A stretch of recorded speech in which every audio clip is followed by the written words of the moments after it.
Assalamualaikum warahmatullahi wabarakatuh. Alhamdulillahirrabbilalamin. Assalatu wassalamu ala asrafil anbiya'i wal mursalin wa ala alihi washabihi ajma'in amma ba'du. Perkenalkan, nama saya Ratna, NIM 1201671. Saya berasal dari kelas 3C Akuntansi Syariah.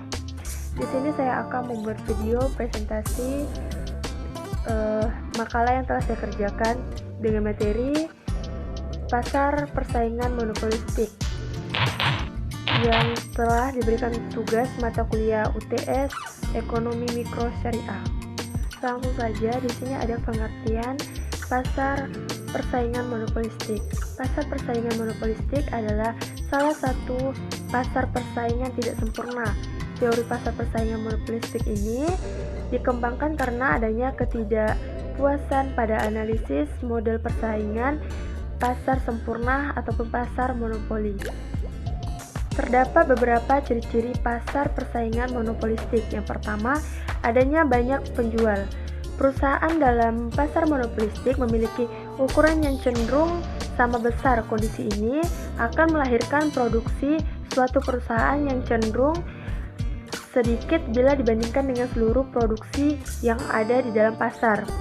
Jika di dalam pasar sudah terdapat beberapa puluhan perusahaan yang eksis, maka persaingan monopolistik sangat mungkin akan terjadi. Yang kedua, produksi barang lebih bersifat berbeda-beda. Ciri ini adalah sifat yang paling penting dalam membedakan antara pasar persaingan monopolistik dan pasar persaingan sempurna. Dalam persaingan sempurna,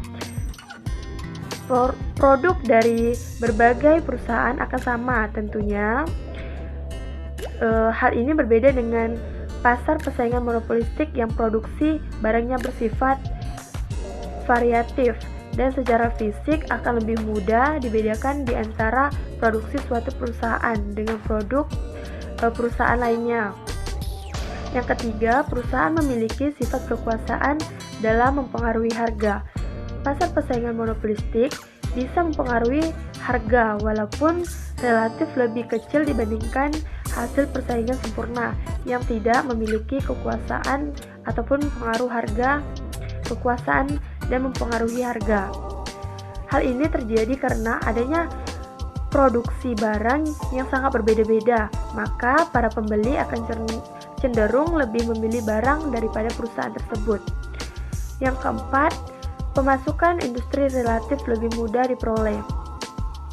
Beberapa faktor yang bisa menyebabkan pemasukan industri cenderung lebih mudah diperoleh adalah adanya modal yang dibutuhkan relatif lebih besar walaupun dibandingkan dengan membangun perusahaan pasar persaingan sempurna, karena perusahaan harus menghasilkan barang yang lebih menarik dari yang sudah ada di dalam pasar dan juga mempromosikan barang tersebut untuk memperoleh langganan.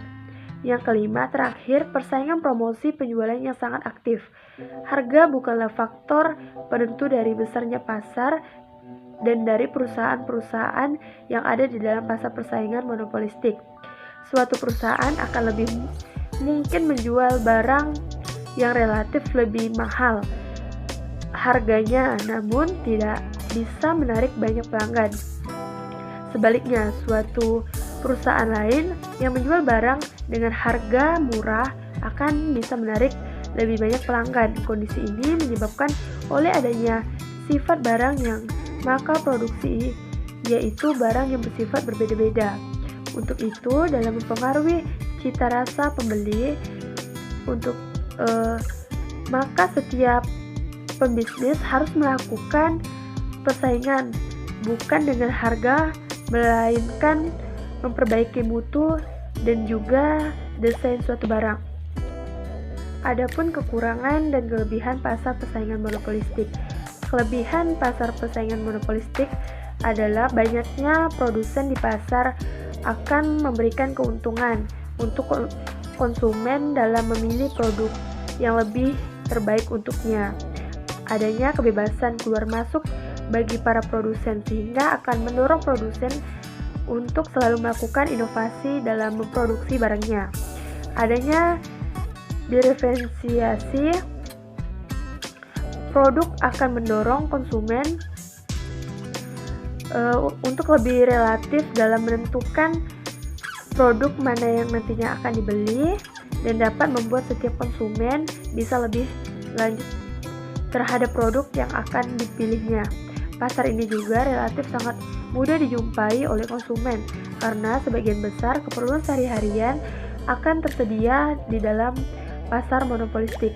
Adapun kekurangan pasar persaingan monopolistik adalah mempunyai tingkat persaingan yang sangat tinggi, baik itu dalam hal harga, kualitas, ataupun pelayanan, sehingga produsen yang tidak memiliki modal dan juga pengalaman yang cukup akan lebih cepat keluar dari pasar tersebut. Diperlukan modal yang sangat besar untuk bisa masuk ke dalam pasar monopolistik. Karena ekonomis yang sangat tinggi, pasar ini akan mendorong berbagai produsen untuk selalu melakukan inovasi sehingga akan meningkatkan biaya produksi yang akan berimbas pada harga produk yang harus dibayar oleh setiap konsumen. Contoh pasar persaingan monopolistik di Indonesia adalah penjualan sepeda motor Honda dan Yamaha. Sepeda motor keluaran Honda selalu dikatakan lebih irit daripada sepeda motor lainnya. Sedangkan motor keluaran Yamaha diklaim lebih memiliki tenaga yang lebih unggul daripada sepeda motor lainnya. Hal tersebut adalah salah satu contoh pada pasar persaingan monopolistik. Kedua brand ini sama-sama produsen sepeda motor, namun keduanya memiliki karakteristik produk yang sangat berbeda. Honda cenderung lebih unggul dalam hal bahan bakar karena iritnya bahan bakar yang digunakan oleh mereka. Sedangkan Yamaha akan lebih unggul dalam hal akselerasi. Selanjutnya, tinggal tergantung pada pilihan konsumen. Baiklah, sekian dari penjelasan makalah dari saya. Apabila ada kekurangan kata atau kekhilafan, mohon dimaafkan, karena kesempurnaan hanyalah milik Allah. Saya akhiri, wabillahi taufiq wal hidayah. Wassalamualaikum warahmatullahi wabarakatuh.